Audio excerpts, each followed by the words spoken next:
can set your top line somewhat, and you're not forced to compete on the bottom line.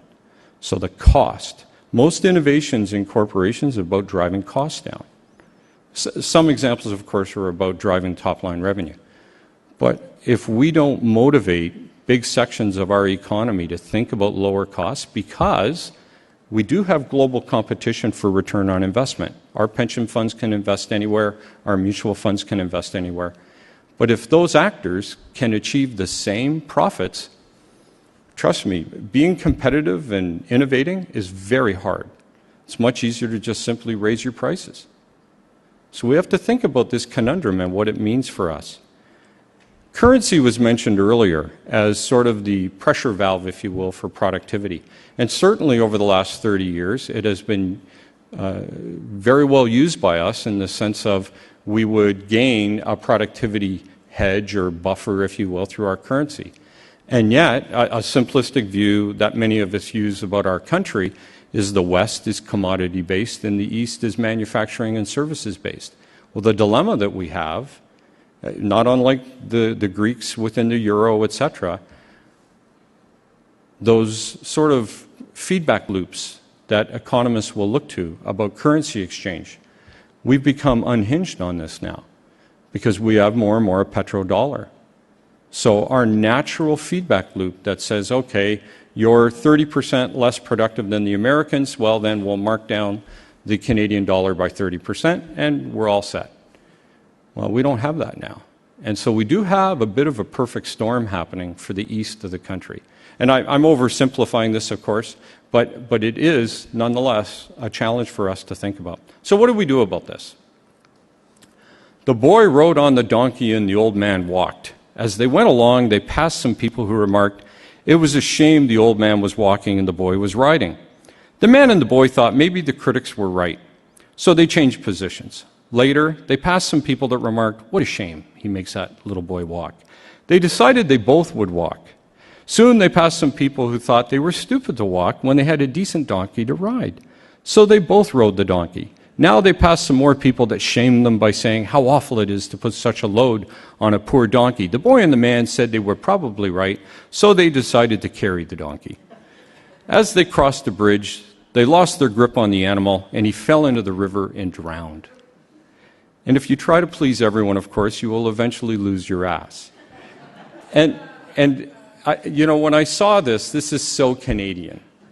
It is the great challenge for our country that, you know, in many ways, I thought the comment about crimes against innovation was very cute, because in each one of those sectors, in a democracy, they will rally each sector and say, no, no, no, this is very important, this is a 100-year-old institution, or this is vital to some particular interest in the country. And yet all of us lose. And that's the great dilemma that we have. We have to focus. We've got to review these sectoral regimes because they've not been reviewed in 30 years, except for 2 of them have been reviewed. And one of the reports that was up there is the review of the telco regime that Jerry Sinclair led. But as you heard today, we also have a balanced model for innovation, because I hope no one would leave here thinking that we should open it all up. It's a very harsh world out there, and selectively nations pick the sectors that are going to be winners. So we should not be Boy Scouts in this regard. We should not open up all these sectors, say, unilaterally. We have to think our way through. In our free trade agreements, it's a very sophisticated approach we must take. But if we are seized by productivity, we have to understand upstream it comes from competitive intensity. Competitiveness Council has been raised many times in different reports, and it's because the voice of the majority is not there in these individual discussions about sectors. The Aussies had this issue, the Irish had the issue, the EU, for heaven's sakes, actually took so many different cultures, so many different countries, and so many different self-interest groups and banded together and created an overarching council. So there are many, many international examples of how people dealt with this issue. So conclusion, we have to balance this. We've got to get this right. The economic reality of global competition is staring us in the face, and yet we have societal aspirations. What makes Canada a great country to live in are some of those protected sectors. So we shouldn't just throw it away. If we had unprotected banking community, we wouldn't be very happy right now because we'd be in the same international contagion. But 10 years from now, we may wish we were in that international banking community. It's the balance that we have to strike. Let me leave you with a couple of thoughts, though, and reflected by what some have said today. We like to think about the rise of China and the Pacific Basin and BRIC.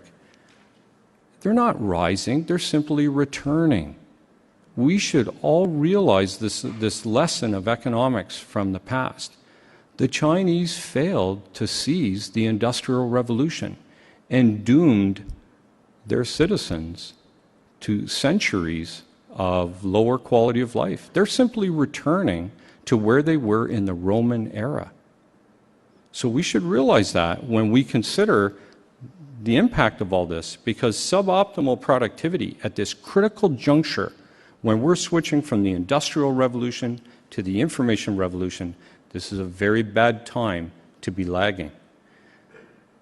It would be wise not to miss any part of this revolution, because to the extent that we do miss it, we will be diminished, and I would put to you, we are diminished already. And as I say here, buggy whips are not an option for the future, and that's what protection creates. I put this here because I really liked it from the point of view that it's from the Wilson panel, and it really drives home again, I'll leave it for you to read, but it really drives home again, we are not in a linear time. It's very difficult for us to recognize this. We're not in a linear time, we're in a step function time. We are going through a step function in the way the world is organized. This is not the right time to be getting this wrong. So our competitiveness as a country and our society will be our ability to make these strategic policy decisions. And policy does matter. Think Argentina and Canada 100 years ago. The choices we made in this country and the choices they made, very stark contrast, so it really does matter. But we can't have it both ways. We cannot sit here and demand of our companies to be more productive and get the bird scores up when at the same time they're satisfying their investors and their shareholders with better ROI than their American counterparts. So we've got to think our way through and get that balance right. Thank you very much.